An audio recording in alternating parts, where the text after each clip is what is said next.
नमस्कार, आशा करता हूँ आप सब अच्छे होंगे और आपकी स्टडी भी अच्छी चल रही होगी। तो हमारी जो जर्नल साइंस की सीरीज चल रही थी मिशन रेलवे के नाम से, उसको कंटिन्यू करेंगे और आज हम फिर से नए 15 क्वेश्चन डिस्कस करने वाले हैं। इससे पहले आप हमारा व्हाट्सएप और टेलीग्राम ग्रुप ज्वाइन कर सकते हैं, उसका लिंक वीडियो के डिस्क्रिप्शन में मिल जाएगा। तो आज के हमारे क्वेश्चन हम स्टार्ट करते हैं, बट आज पीडीएफ बनाते टाइम थोड़ी सी एक मिस्टेक हो गई। हुआ ये कि सभी क्वेश्चनों के जो आंसर थे वो ऑलरेडी ही अ, मैंने उनको कर दिया है, कलर कर दिया है। तो कोई ना, आप उन पे ध्यान मत देना, आप ऐसे समझना जो डेली चलता है वैसे ही, कि आपको आंसर पता नहीं है और उसी के अकॉर्डिंग हम डिस्कस करेंगे क्वेश्चनों को। तो आज का हमारा पहला क्वेश्चन क्या है, न्यूट्रॉन एवं प्रोटॉन की संख्या के योगफल को क्या कहते हैं।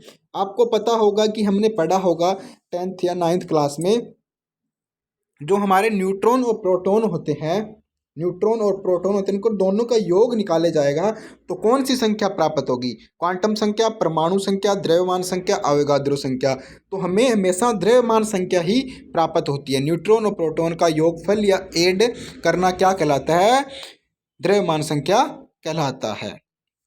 नेक्स्ट क्वेश्चन की बात करते हैं, निकोटीन पदार्थ किस पौधे में पाया जाता है। निकोटीन आपको पता है ये एक पदार्थ होता है जो तंबाकू होता है, जो कि अपन जिसमें नशा वगैरह यूज करते हैं, इसमें तंबाकू, सिगरेट, बीड़ी वगैरह में यूज किया जाता है। तो ये तंबाकू के पौधे में पाया जाता है, ना कि सिनकोना, ब्लेडोना और स्पर्शगंधा में नहीं। सही आंसर क्या होगा, option A is the correct answer. Nicotine आपको याद रखना है, तंबाकू के पौधे में पाया जाता है। नेक्स्ट क्वेश्चन की बात करें, पोलियो रोग किस वर्ग के रोगाणु द्वारा होता है। पोलियो रोग होता है वो किसके द्वारा होता है, विषाणु से, जीवाणु से, कवक से, शैवाल से। तो पोलियो रोग है वो विषाणु के रोगाणु के द्वारा होता है। किसके द्वारा, विषाणु के रोगाणु द्वारा। Option A is the correct answer. Next question की तरफ बढ़ते हैं, निम्नलिखित में से किस पौधे की जड़ों पर ग्रंथियां या न्यूडल्स पाए जाते हैं। तो इनमें कौन सा पौधा है जिसकी जड़ों पे ग्रंथियां पाई जाती है। आलू, टमाटर, मक्का, मटर। तो मटर का आपने सिद्धांत पढ़ा ही होगा साइंस के अंदर, जो मटर पे एक्सपेरिमेंट किया जाता है। तो मटर के ही पौधों के जड़ों में ग्रंथियां पाई जाती है। सही आंसर क्या हो जाएगा, option D is the right answer. Next question की बात करूं, कार्बोहाइड्रेट्स का निर्माण होता है। कार्बोहाइड्रेट होता है हमारा, उसके अंदर कौन कौन से यौगिक या कारक मिलके कार्बोहाइड्रेट का निर्माण करते हैं। तो नाम से ही आपको पता होगा कार्बोहाइड्रेट, कार्बन होगा, हाइड्रोजन तो इसमें हो ही होएगा, और एक यौगिक और होना चाहिए। तो वो कौन सा होगा, carbon, nitrogen, oxygen. Carbon, hydrogen और कार्बन, हाइड्रोजन, ऑक्सीजन, ये तीन जो ऑप्शन है हमारे, आंसर नंबर जो डी है, आंसर नंबर डी, वो सही आंसर हो जाएगा। कार्बन, हाइड्रोजन और ऑक्सीजन, ये तीनों कारक मिलके कार्बोहाइड्रेट का निर्माण करते हैं। नेक्स्ट क्वेश्चन की बात करते हैं, टाइफाइड तथा पेचिस रोग फैलता है। टाइफाइड और पेचिस रोग किसके कारण होता है। वायु के प्रदूषण से, जल के प्रदूषण से, स्थलीय प्रदूषण से, रेडियोधर्मी प्रदूषण से। तो इसका सही आंसर होगा option B is the correct answer. जलीय प्रदूषण होता है, जो गंदा पानी हम पीते हैं, जो पानी में बैक्टीरियाज वगैरह आते हैं, दूषित जल होता है, उसके कारण टाइफाइड और पेचिस रोग फैलते हैं। नेक्स्ट क्वेश्चन, क्वेश्चन नंबर 172, निम्नलिखित में कौन सा C4 पौधा होता है। C4 पौधा कौन सा होता है आपको बताना है। मटर, नारियल, मक्का, पीपल। तो मक्का का जो पौधा होता है वो C4 पौधा होता है। कौन सा होता है, C4 पौधा होता है। तो ये आपको याद रखना है। नेक्स्ट क्वेश्चन की बात करें, समुद्री घोड़ा है। समुद्री घोड़ा मतलब समुद्र से ही रिलेटेड कोई जीव जंतु पाए जाते हैं समुद्र के अंदर, उससे रिलेटेड बात हो रही है। तो समुद्री घोड़ा क्या होगा, एक समुद्री स्तनधारी होगी, एक मछली होगी, एक कोरल पौधा होगा, एक समुद्री शैवाल होगा। तो सही आंसर क्या होगा, option B is the correct answer. एक मछली है समुद्री घोड़ा, क्या है, एक मछली का नाम है, एक मछली की प्रजाति है समुद्री घोड़ा। प्राचीन चट्टानों पर अंकित होने वाले जीवों को, अभिकृत चिन्हों को क्या कहते हैं।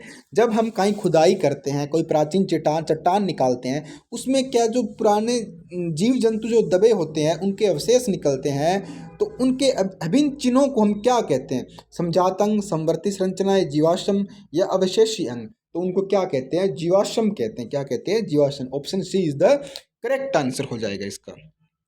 नेक्स्ट क्वेश्चन की बात करें, निम्नलिखित में कौन से अंडे देने वाला जंतु है? अंडे कौन देता है? कंगारू, चूहा, चमगादड़, डकवील। तो आपको पता है कंगारू अंडे नहीं देता। कंगारू क्या हमेशा प्रजनन के टाइम क्या देता है, बच्चे ही पैदा करता है। चूहा भी अंडे नहीं देता, बच्चे पैदा करता है डायरेक्ट। चमगादड़ भी बच्चे पैदा करता है, अंडे नहीं देता है। डकवील क्या है, अंडे देता है। डकवील क्या करता है, अंडे। तो सही आंसर क्या हो जाएगा, option D is the correct answer. Para uranium तत्व होते हैं।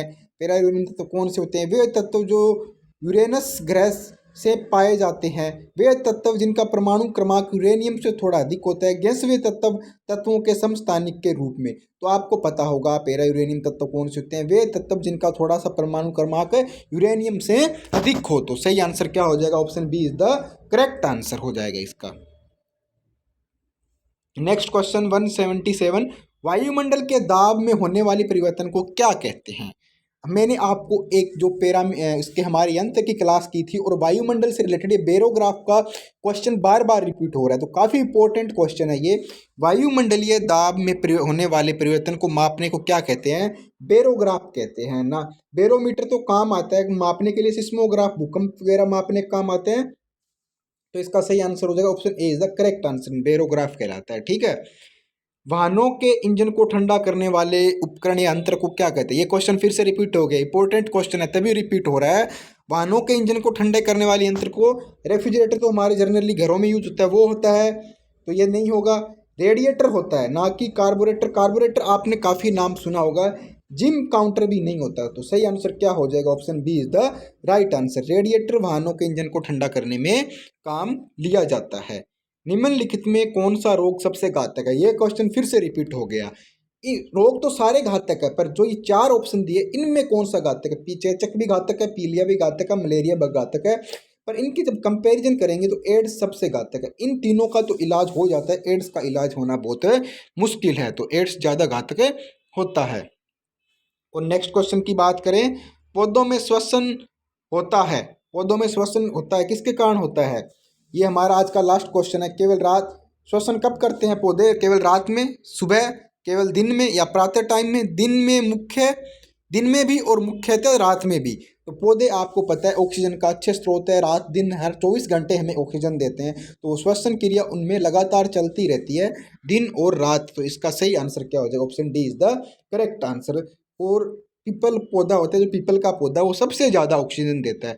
और ये भी बोलते हैं कि पौधों के रात के टाइम, रात्रि के समय नीचे नहीं सोना चाहिए, क्योंकि उस टाइम कार्बन डाइऑक्साइड ज़्यादा भारी हो जाती है और श्वसन क्रिया में चल जाती है, तो हीमोग्लोबिन हमारे ब्लड को इफेक्ट करती है, इससे हमारी मृत्यु हो सकती है, हमारे श्वसन में प्रॉब्लम हो जाती है। तो पौधों में रात के टाइम नीचे नहीं सोना चाहिए, ये भी एक कारण है। तो ये आज के हमारे 15 न्यू क्वेश्चन थे, काफ़ी इंपॉर्टेंट थे। उम्मीद करता हूँ आपको सीरीज पसंद आ रही होगी। ज़्यादा से ज़्यादा वीडियो को शेयर किया करें, चैनल को सब्सक्राइब करें। मिलते हैं एक नेक्स्ट वीडियो के साथ, नेक्स्ट क्लास के साथ। जय हिंद, धन्यवाद।